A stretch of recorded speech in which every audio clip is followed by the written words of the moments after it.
My brother told me, it's only for real family, when I wasn't invited to my parents' 50th anniversary.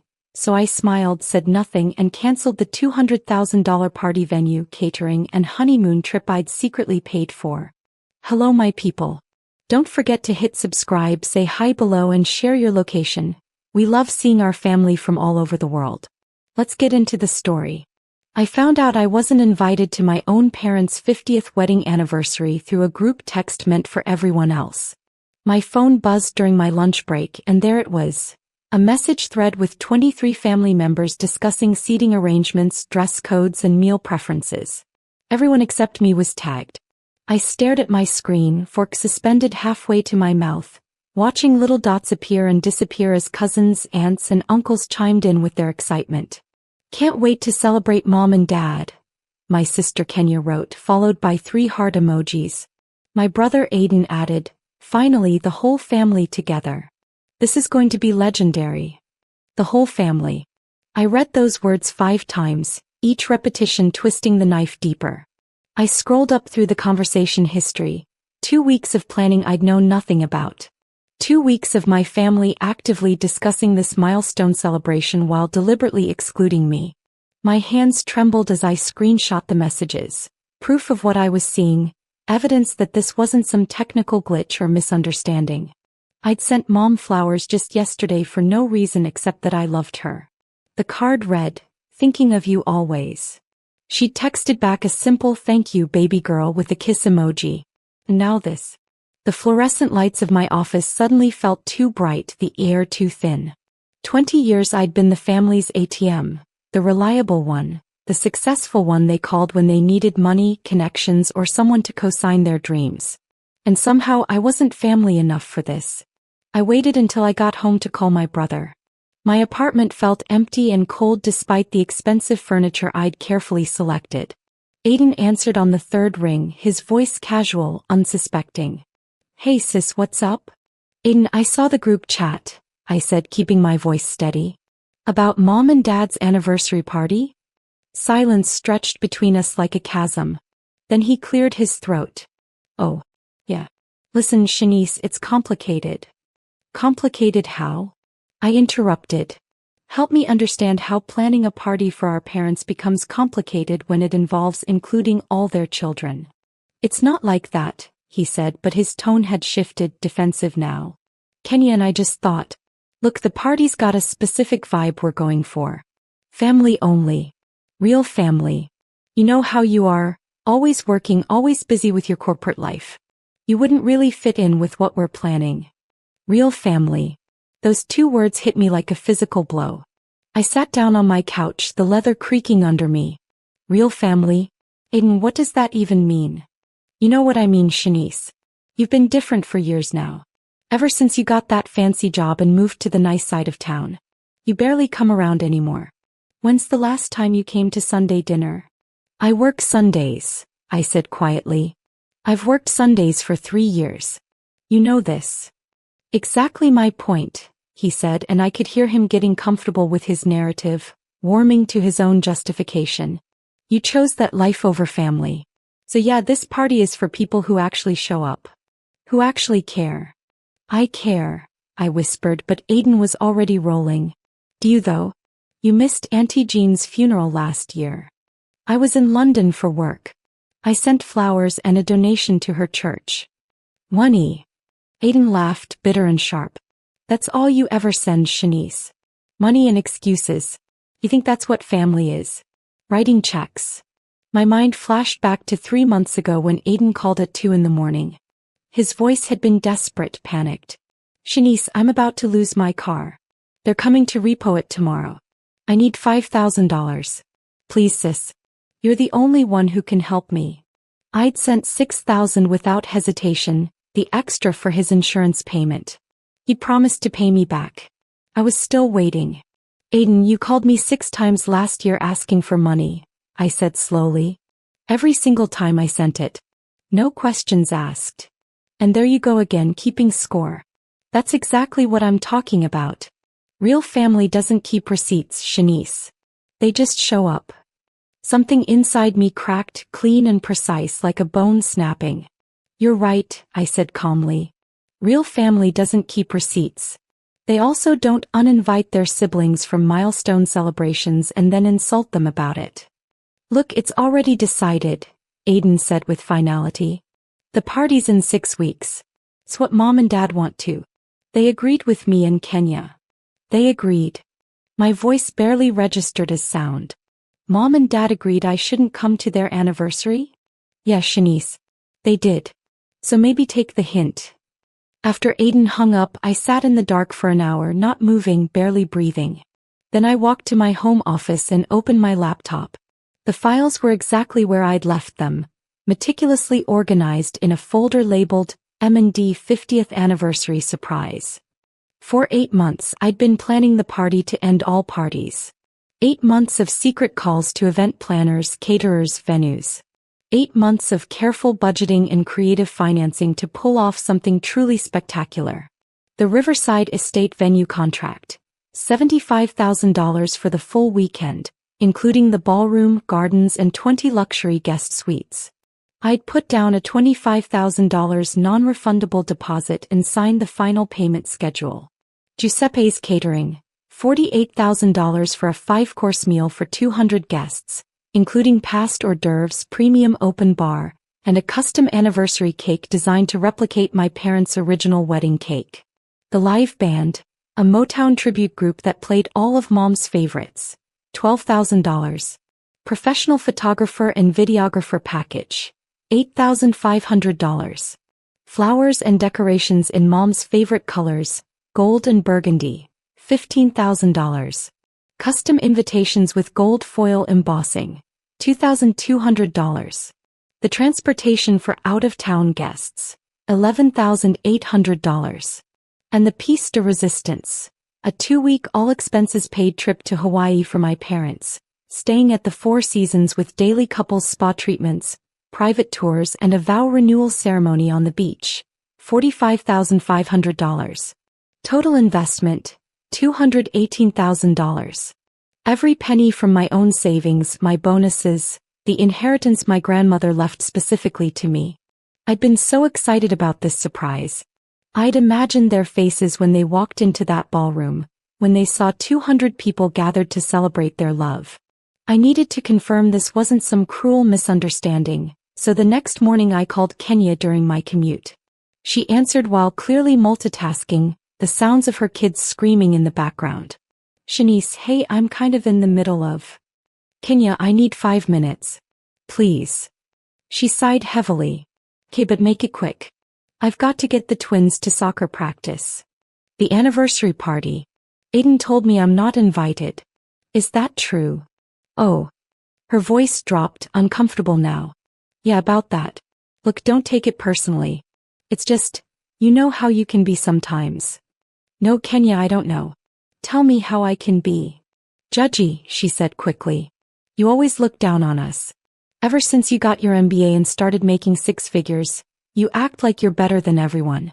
Remember at Christmas when you talked about your trip to Dubai? Mom's face, she looked so small. Like she'd never done anything important. I was answering Dad's question about my travels, I said, stunned. He specifically asked where I'd been for work. Yeah, but the way you talked about it, Kenya countered. First class this, 5-star that. Do you know how that makes the rest of us feel? Not everyone can afford your lifestyle, Shanice. I've never made anyone feel bad for. You don't have to say it outright, Kenya interrupted. It's in everything you do. The designer clothes, the expensive car, the fact that you're always too busy for family events but never too busy for work dinners. That's not fair, I protested. Look, Aiden and I are throwing Mom and Dad a party they'll actually enjoy. Something authentic. Something real. Not some bougie affair where everyone feels poor. That evening I pulled out every receipt, every text message, every bank transfer from the past 5 years. If they wanted to talk about keeping score, I'd show them a scoreboard. Aiden's car payment, $6,000. Kenya's emergency dental work for her kids, $4,800. Dad's roof repair, $12,000. Mom's medical bills after her surgery, $8,500. Aiden's business loan when the bank rejected him, $15,000. Kenya's down payment assistance for her house, $20,000. The list went on for pages. Birthday gifts. Christmas presents. School supplies for my nieces and nephews. Groceries when times were tight. Utility bills when someone got disconnected. A grand total of $127,400 over 5 years. Not loans, gifts. Because that's what family does, right? We show up. We help. We love unconditionally. Or at least that's what I thought family did. I called my best friend Tasha, my voice cracking as I explained everything. She listened without interruption the way only a true friend can. When I finished, she was quiet for a long moment. Shanice, baby, I'm going to say something you're not going to want to hear. What? They've been using you. For years. And you've let them. They're my family. Family doesn't treat you like an ATM and then exclude you from important moments, Tasha said firmly. Family doesn't call you judgy for being successful. That's jealousy talking, not love. You've been so busy trying to prove you belong that you didn't see it. They don't want you to belong. They want you to fund their lives from a distance. So what do I do? You already know what to do, she said quietly. You're just scared to do it. He was right. I pulled up my contacts and started making calls. Monday morning at 9 o'clock, I called the Riverside estate. Good morning, this is Shanice Stewart. I need to discuss contract number 2847A for the Stewart 50th anniversary event. The event coordinator, Patricia, came on the line with her usual enthusiasm. Miss Stewart. Perfect timing. I was just about to reach out about the menu tasting schedule. We have you down for next. Patricia, I need to cancel the event. Silence. Then carefully, Miss Stewart, as per your contract, the event is in 5 weeks. The cancellation fee at this point would be. I understand. I'll forfeit the deposit. Please proceed with the cancellation. May I ask if there's anything we've done wrong? If we can make adjustments? No, Patricia. You've been wonderful. This is a personal decision. Next, Giuseppe's catering. Then the band. The photographer. The florist. Each call became easier, my voice steadier, my resolve hardening like steel cooling in water. The Hawaii trip took the longest. There were flights, hotel reservations, excursion bookings, all intricately connected. The travel agent, Michael, tried everything to change my mind.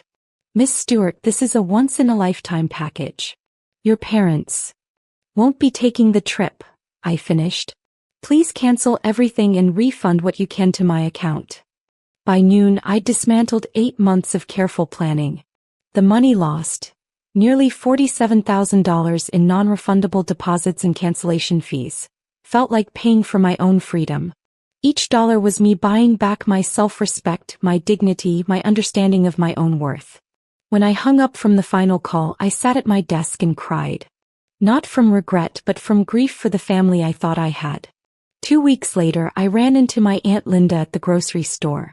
She lit up when she saw me, pulling me into a tight hug that smelled like cocoa butter and cinnamon. Shanice. Baby girl, I've been meaning to call you.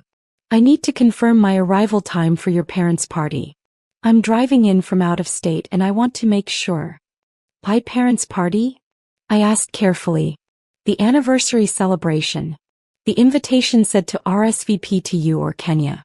I sent mine to Kenya last week, but I wanted to coordinate with you about.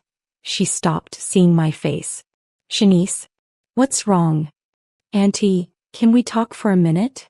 We sat in her car and I explained everything. The group chat, the uninvitation, Aiden's words about real family, the $200,000 party I'd been secretly planning. Aunt Linda's expression transformed from confusion to fury as I spoke. Wait, she said when I finished. The invitation I received, it listed you as the primary contact. It had your phone number and email. It mentioned a venue I know costs a fortune. Shanice, are they throwing this party using your money? My blood went cold. What? The invitation. I have it in my purse. She pulled out a cream-colored card with gold embossing. My breath caught.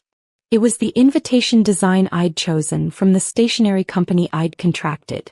At the bottom, in elegant script, For questions, please contact Shanice Stewart or Kenya Patterson. Auntie, can I take a picture of this? I drove straight to Kenya's house. She answered the door in yoga pants, surprised to see me. Shanice, what are you? We need to talk. Now. Inside, I showed her the photo of the invitation. Kenya, where did you get this invitation design? Kenya's face went through several colors before settling on defensive red. I don't know what you're talking about. These invitations. This exact design. I commissioned them 8 months ago from Belmont Stationery. Custom design, gold foil embossing, handmade paper. They cost $2,200. How did you get them? Shanice, you need to leave. I called Belmont this morning, I continued, my voice eerily calm. Funny thing. Someone called them 2 weeks ago claiming to be me, asking to proceed with my order. They even used my credit card on file. Kenya, that's fraud. I was helping. Kenya exploded. You're always so controlling, so perfect. Aiden and I figured you'd already planned something because that's what you do. You throw money at everything. So we thought we'd just use your resources to make the party happen. Use my resources? I repeated slowly. You mean steal from me? It's not stealing when it's for family.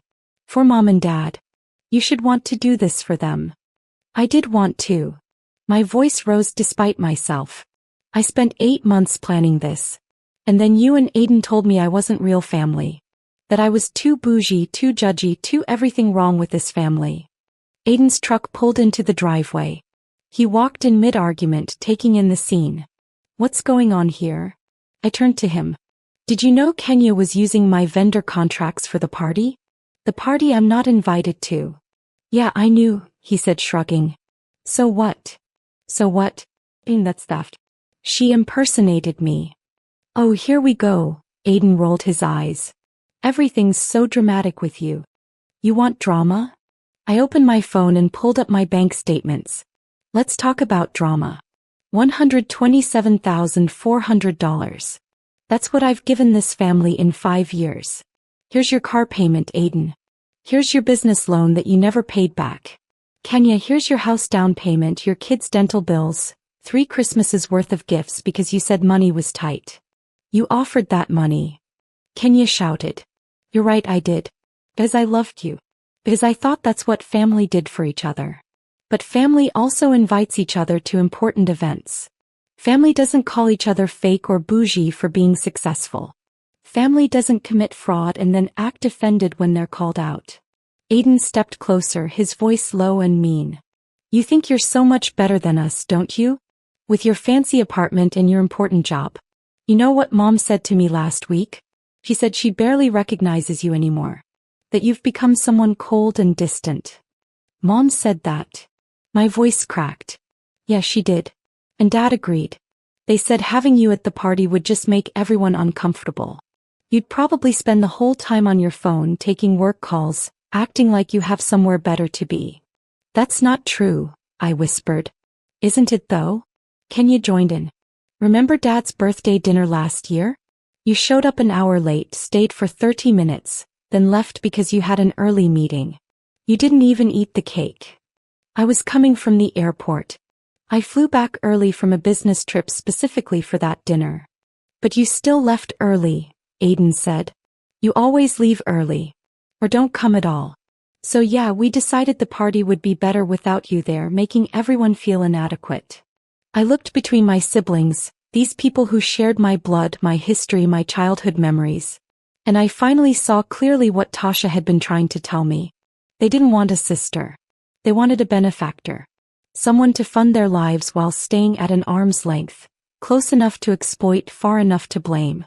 You're right, I said quietly. I should have realized this years ago. Aiden smirked, thinking he'd won. Finally, some self-awareness. I should have realized that you don't love me, I continued. You love my money. You love what I can provide. But me, the actual person, you don't even like me. And you know what? I'm done pretending that's okay. Shanice, Kenya started, but I held up my hand.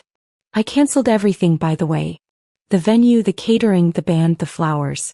The Hawaii trip for Mom and Dad. Canceled. All of it. Gone. The room went silent. Then Aiden erupted. You did what? I canceled the party. The $200,000 party I was planning as a surprise. The one you were stealing from me piece by piece. It's done. You spiteful. Aiden lunged forward and I backed toward the door. You can't do that. Kenya screamed. Mom and Dad's party is in 3 weeks. The invitations are already sent. 200 people are expecting. Then I suggest you start planning, I said. Because I'm done. I'm done funding your lives, done being your ATM, done being blamed for my own success, done apologizing for not being whatever impossible version of family you've decided I should be. Mom and Dad will never forgive you for this, Aiden threatened. Maybe not, I agreed. But I'll forgive myself. Finally. I walked out, got in my car and drove away from Kenya's house. My phone started ringing immediately. Aiden, Kenya, then numbers I didn't recognize, probably other family members who'd heard. I turned my phone off and drove to the lake, where I sat watching the sunset until the sky turned purple and gold. The next 3 weeks were silent. I didn't call anyone and eventually the calls to me stopped too. I worked, went to therapy twice a week, started sleeping through the night for the first time in years. Tasha took me out for my birthday.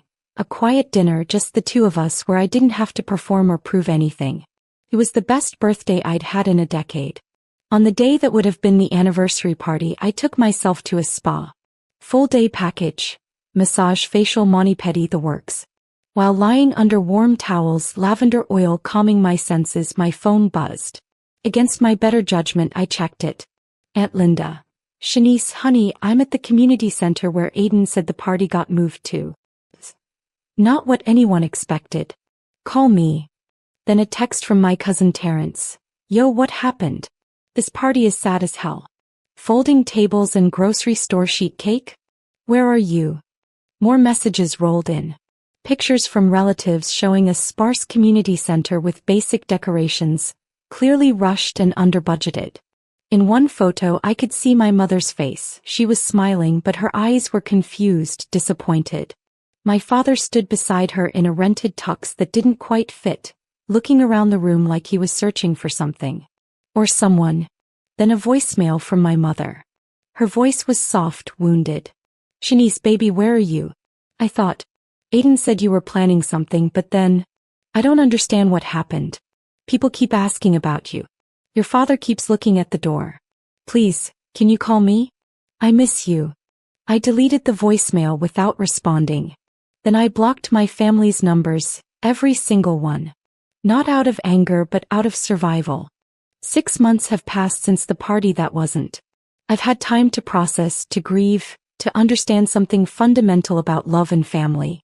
Real family, the kind worth having, doesn't measure your worth by what you can provide financially.